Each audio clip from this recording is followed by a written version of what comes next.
Dah cukup kuat ke kita ikhtiar zuriat sebelum nak kahwin dua? Atau mungkin ada sesuatu yang terpaksa juga kahwin dua? Sebelum tu jangan lupa save to favorite dulu, follow saya dan tengok konten ni sampai habis. Dalam ikhtiar hamil kita ada 3 fasa yang kita kena jaga. Fasa kualiti telur dan juga sperma yang berkualiti. Yang kedua, fasa persenyawaan kena berjaya berlaku dalam tube falopia. Yang ketiga, fasa penyimpilan kena berlaku dalam dinding rahim yang tebal dan kenyal sempurna. Jadi apa yang berlaku kalau fasa pertama tak berjaya? Ini yang suami isteri kena cek. Masalah ketidakkesuburan berpunca 1/3 daripada suami, 1/3 daripada isteri dan 1/3 daripada punca yang tak diketahui. Sekiranya pasangan ni dah mencuba ikhtiar zuriat, dah bersama tanpa pakai kondom secara natural 2 ke 3 kali tanpa mengambil sebarang pil perancang. Dalam tempoh setahun perkahwinan, dia dah bersama 2 ke 3 kali seminggu dan masih lagi tak hamil, dah kena buat saringan kesihatan, dah kena cek lah periksa ada masalah pada rahim ke. Ada orang dia tak sedar rupanya dia mengalami keguguran berulang kali disebabkan oleh masalah autoimun yang mana sel antibody dia dah termutasi dan menganggap janin yang dibawa tu adalah benda asing. Ada juga rawatan dia dan anda masih boleh hamil secara semula jadi kalau anda berikhtiar dengan secukupnya.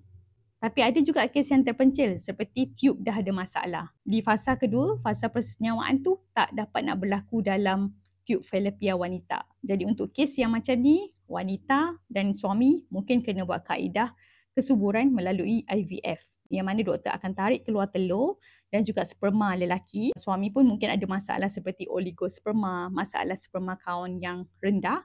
Dan persenyawaan berlaku di luar, di tabur uji dan pada fasa penimpilan ketika dinding rahim wanita ni tebal, barulah doktor akan injek masuk embrio untuk support penimpilan. Tapi, ada lagi tapi. Bagaimana di fasa penimpilan sekiranya rahim ini tiada ataupun rahim ni tinggal separuh, mungkin sebab daripada pengalaman lepas, mungkin ada sejarah kanser rahim ataupun kes yang memang dilahirkan tiada rahim, wanita yang dilahirkan tiada rahim, ataupun kes-kes terpencil seperti bentuk rahim di kelainan rupa, ada bentuk seperti love, bicornate yang tak support nak penimpilan dengan kukuh.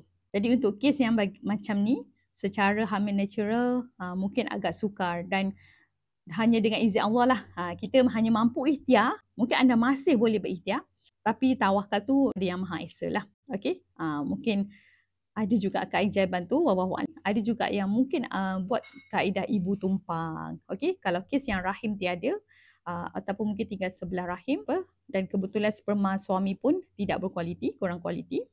Yang ni mungkin ada juga yang buat rawatan kaedah kesuburan melalui ibu tumpang, surrogate mother. Tapi untuk Islam haramlah sebab ibu tumpang ni tiada hubungan dengan suami. Dia ibarat macam dah orang luar lah kan, macam berlaku perzinaan pula. Tapi bagaimana kalau ibu tumpang ni adalah isteri kepada suami? Kalau ada ustaz ataupun pakar agama yang boleh bantu saya menjawab, sila tag video ni. Saya pun ingin tahu. Adakah kita dah cukup ikhtiar untuk betul-betul decide untuk tambah cawangan yang kedua? Dari segi perubatan kita ada banyak cabang. Kita ada functional medicine, holistic medicine, kita ada conventional medicine, rawatan kaedah yang ubat-ubatan secara IUI, IVF, okay? Tapi sebenarnya kita kena balance. Kita kena seimbang, kita still kena ada cukup mineral dan vitamin untuk support proses penimpilan, untuk support proses persenyawaan, untuk support lagi proses matangkan telur dan juga sperma yang berkualiti. Jadi bagi saya, tak salah kalau kita nak berikhtiar mencuba, tak kisah apa kaedah selagi dia tidak memudaratkan badan kita.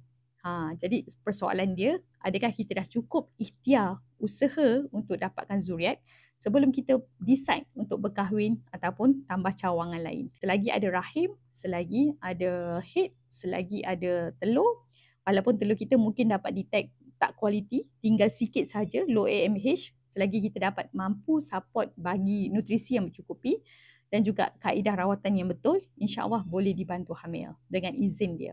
Dan untuk kes yang sperma juga, saya juga ada pernah jumpa kes walaupun pada awalnya dapat detect oligosperma dan juga teratozosperma, kelainan rupa sperma. Tapi selepas sebulan dia amalkan gaya hidup yang sihat, lifestyle yang cukup, dia punya sperm count dia sendiri dapat improvement dan Alhamdulillah tak lama kemudian penantian zuriat dia selama 10 tahun berakhir. Ini adalah real case. berkenaan dengan kurangkan kecaman, tapi kita kena fikir sejenak. Kenapa berlaku situasi begini? Okey? Adakah harus kita tambah cawangan ataupun tidak harus? Jangan lupa share ilmu penting ini kepada pasangan anda. Zuriat bukanlah alasan untuk kita tambah cawangan kalau kita belum ikhtiar mencukupi lagi.